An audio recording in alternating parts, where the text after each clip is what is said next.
welcome to another Purge of the BS special edition. I got some recent information. I had to share it with my folks, man. So if you're stepping into the video, make sure you hit that like, subscribe. Make sure you come back and check out all the new videos we do right here, Purge the BS. But I got some BS for you today. Just in case you didn't know, recently, our outgoing administration has decided to authorize the use of U.S. weapons in Ukraine against Russia. If you didn't already know, Russia had recently brought in some, I think it was North Korean troops, about 10,000 of them, right on the border of Ukraine. Ukraine has now utilized these weapons, and as a response, Russia's talking about nuclear war. And Biden okayed this on his way out the door. Now, if that ain't some BS, I don't know what is. Guys, y'all got it. I'm going to let Alex Jones talk about it. I'm, not a huge Alex Jones fan, but he's entertaining. So let's watch it for a second. He's got an interesting story here.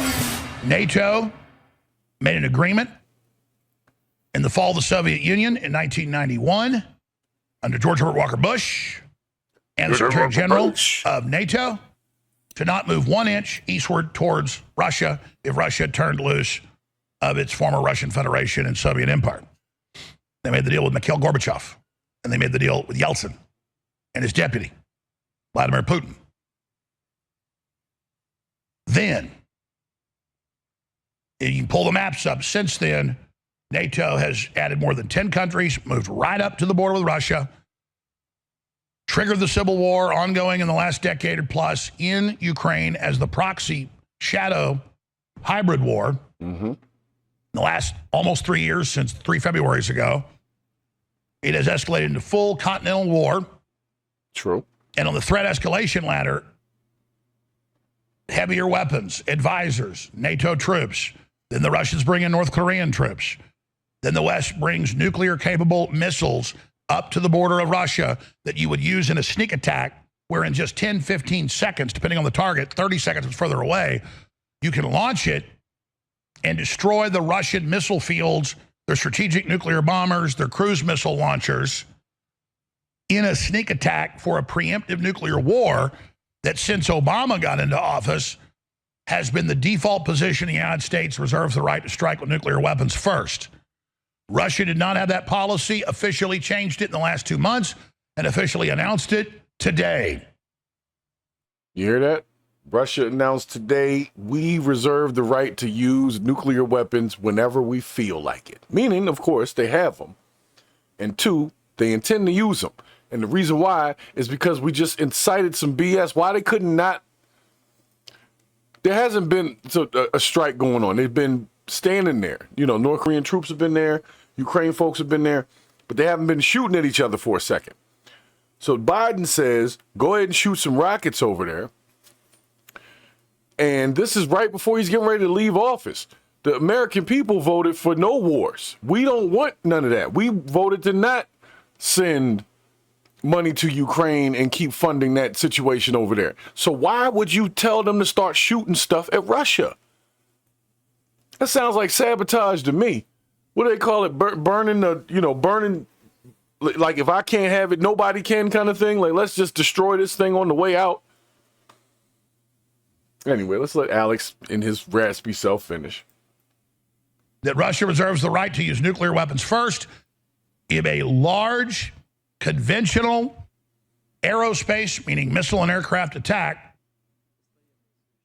happens.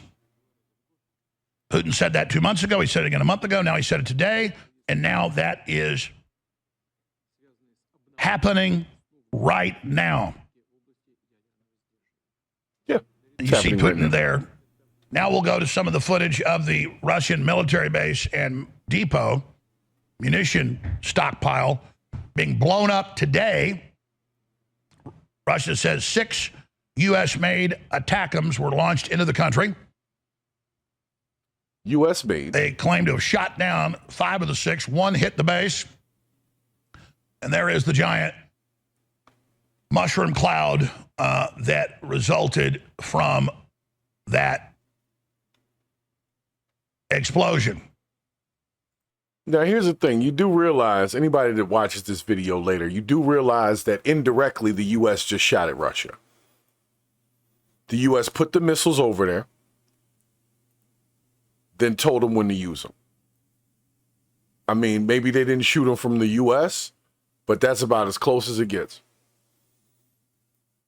So why incite this right now? Why isn't this the news cycle? Everybody's all upset about Trump's cabinet picks and all of that. Can we have somebody talk to Biden and say, yo, can you just chill out for a few more weeks till you get out of office, and then maybe we can revisit this whole Ukraine-Russia thing? But if you start shooting missiles at them, you can guarantee Russia's not going to stand by for that. They got 10,000 North Korean troops standing there waiting to fight.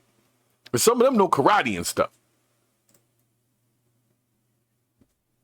So that's where we are right now. Putin put out a statement saying nuclear war by Christmas on the current escalation trajectory. Nuclear war by Christmas. In response, Congressman Massey and many other Republicans said Biden is greenlighting total war, nuclear war. The story's up on Infowars.com. Representative Thomas Massey says Biden greenlighting striking Russia an unconstitutional act of war and impeachable offense. This is bad. They're also calling for the 25th Amendment to be invoked. So is General Flynn. And the issue is... Hold up. They trying to impeach Biden over it. Huh. That's interesting. Obviously, Biden's not in control. Then you've got Kamala Harris. And then she has a pretext during the escalated war to have Trump assassinated. They'll claim he's a Russian agent, as they already are. Declare martial law, launch a cyber attack, claim the Russians have done it, cut off a lot of the power across the country. That's what they've been pre-programming. That's what I've been warning of. They launch a war with Russia, escalate, knock a bunch of power out, blame it on the Russians, use that to turn off the internet. You'll still get government feeds, but the internet kill switch that Obama put in place means you only get government and establishment feeds. And we go into total civil unrest, martial law. And there is a very good chance, as I warned before this happened in months and weeks and days past, that they would start striking Russia during the 76 days that he was president-elect. In fact, I said right the day after Trump won, on November 6th, I said good chance they, the next few weeks, start bombing Russia.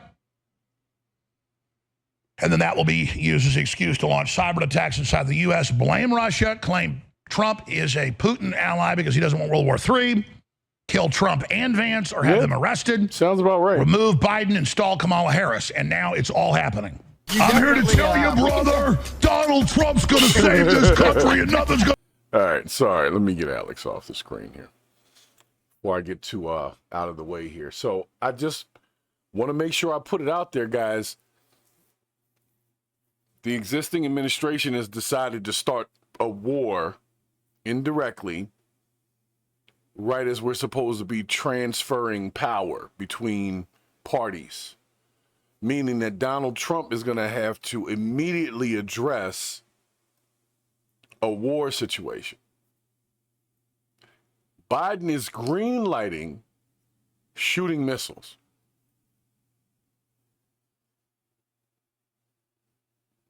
Can anybody tell me what point this would make right now? This is not the time, sir. And I can't just say it's Biden by himself. There's a whole administration that greenlighted this, that's trying to create World War III just because they mad they lost. Now that is sick, man. That is super duper sick, and I'm not really a big fan. I'm just going to be honest. I want everybody to get along in a way, but I need everybody to be honest in order to get along. And if you're going to set up the country to be in a war just because you're upset with this incoming Trump situation, because that's, you know, there's no way you can tell me that was a good idea. Why would you greenlight the use of your missiles and rockets on someone that you know is a known enemy that would use nuclear weapons to retaliate? And the second they retaliate on Ukraine, what's going to happen? Now the U.S. has to retaliate on Russia. There goes your World War III. Who's in Russia right now? North Korean troops. Some of them get hurt. What does that do? Brings North Korea into it. The domino effect is easy to spot in this one. So he just started some shit on purpose. And I don't know who was behind him, who was the advisors, who were the people that voted on it, or why they voted on it. But y'all the ones. Y'all the problem. Y'all the problem. Because trying to start a war a month and a half before you are getting out of office, so that this is now the first problem we have to deal with instead of some of these other things that Trump actually ran on. Setting this up like that, y'all know what that is. That's the bullshit.